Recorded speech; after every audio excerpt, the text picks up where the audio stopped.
Halo teman-teman, selamat datang kembali di channelnya Dundun. Apa kabar kalian semua? Saya harap semuanya sehat-sehat dan dalam kondisi yang terbaik saat ini ya. Baik, di channel ini saya akan kembali coba bercerita dan memberikan sedikit pemikiran saya tentang pertanyaan-pertanyaan di seputaran dunia perpinjolan ya.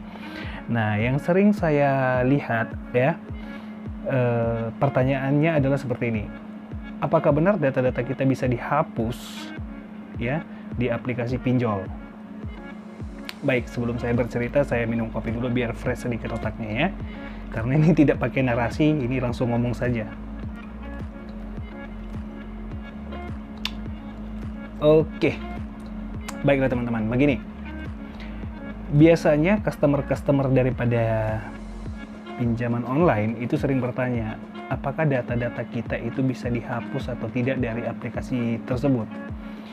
Yang biasanya bertanya adalah orang-orang yang memang kemungkinan besar adalah customer yang gagal bayar ya. Yang gagal bayar artinya atau yang belum bisa bayar di saat jatuh tempo. Karena apa? Karena mereka mungkin berpikir takut bahwasanya mereka diteror tidak hanya dirinya sendiri, tapi bisa saja diteror orang-orang yang ada di kontak handphonenya begitu ya. Dan itu wajar ya, rasa ketakutan itu wajar. Mengenai apakah data-data ini bisa dihapus, dan ada juga jasa-jasa ya, jasa-jasa yang bertebaran di beberapa media, baik itu di komen YouTube yang memberikan jasa penghapusan data-data pinjaman online. Nah, yang perlu teman-teman pahami dulu begini. Ini berlaku untuk semua aplikasi sebenarnya, bukan hanya untuk aplikasi pinjol ya. Nah, di saat teman-teman itu download aplikasi pinjaman online dan menginstal di handphone, biasanya kan ada muncul informasi izin aplikasi ya. Kalau pinjol itu biasanya ada berapa ya? Coba, kalau pinjol biasanya kalau kita pernah lihat, mereka minta izin apa aja di aplikasi mereka untuk mengakses fitur kita. Pertama biasanya izin akses kontak ya. Kedua izin akses galeri ya, galeri atau penyimpanan. Ketiga lokasi. Keempat akses kamera. Kemudian akses kontak tadi sudah ya. Kemudian apalagi, nanti silakan coba teman-teman di komen ya. Nah, di saat teman-teman itu memberikan izin akses kepada pihak aplikasi ya, di saat itu pula lah mereka sudah punya hak otoritas atas fitur-fitur yang teman-teman izinkan tersebut ya. Jadi artinya, saya ambil contoh misalnya ini izin akses kontak. Di saat teman-teman memberikan izin akses kontak kepada aplikasi untuk mengakses kontak teman-teman di handphone, maka saat itu pula pihak developer atau pihak aplikasi itu sudah punya data tentang kontak-kontak, tentang semua kontak yang sudah ada di handphone teman-teman, dan pastinya mereka punya backup data ya. Backup datanya bisa saja bukan 1, 2, 3 ya, mungkin banyak backupan datanya. Nah, yang perlu teman-teman pahami di situ. Nah, yang kedua juga tentang masalah pinjaman online yang bisa dihapus data-datanya oleh oknum yang menawarkan jasa ya. Saya bingung caranya bagaimana mereka bisa menghapus begitu. Kecuali orang dalamnya langsung begitu ya yang menawarkan jasa tersebut, tapi kita kan tidak tahu begitu, tidak tahu apakah oknum tersebut pernah bekerja di situ dan punya akses untuk itu ya, punya akses untuk bisa menghapus data-data itu.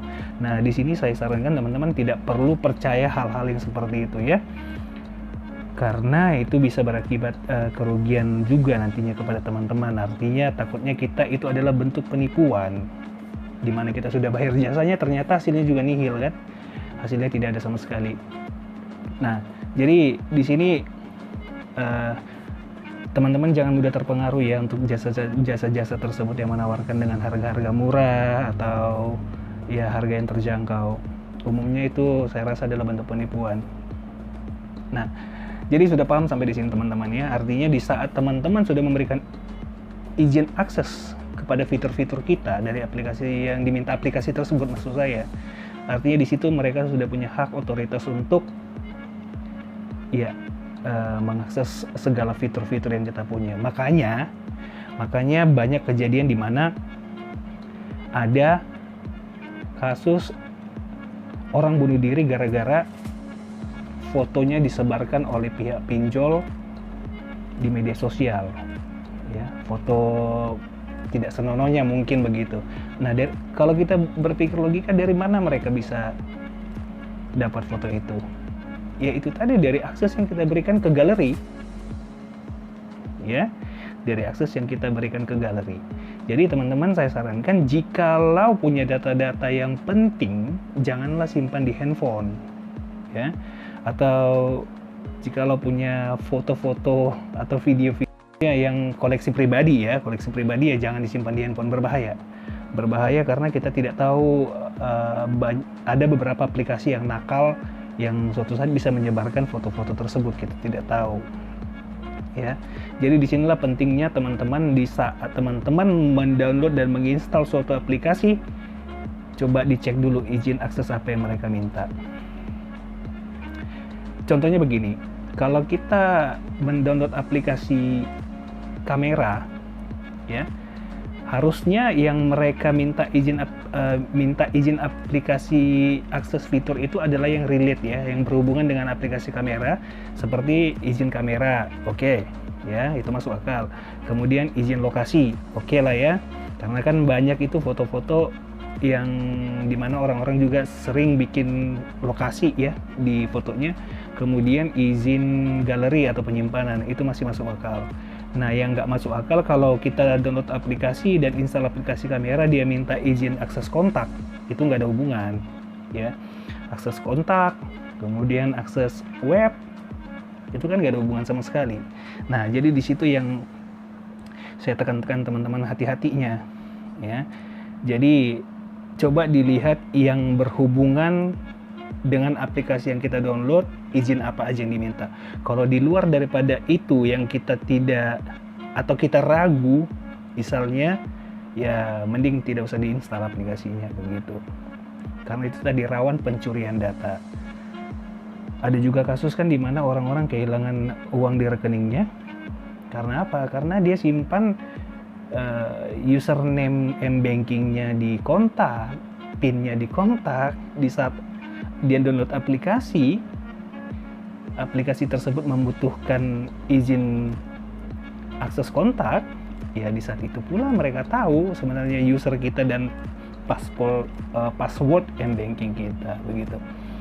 Jadi teman-teman, itu saja dulu yang bisa saya bagi cerita saat ini.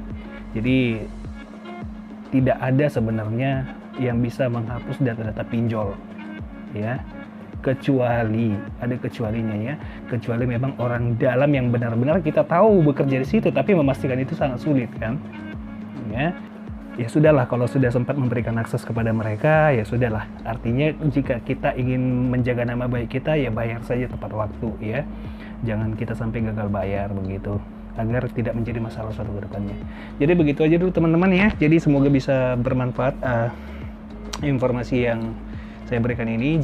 Jikalau memang bermanfaat, silakan like, share, dan subscribe ya. Lain waktu kita ketemu lagi untuk bercerita-cerita.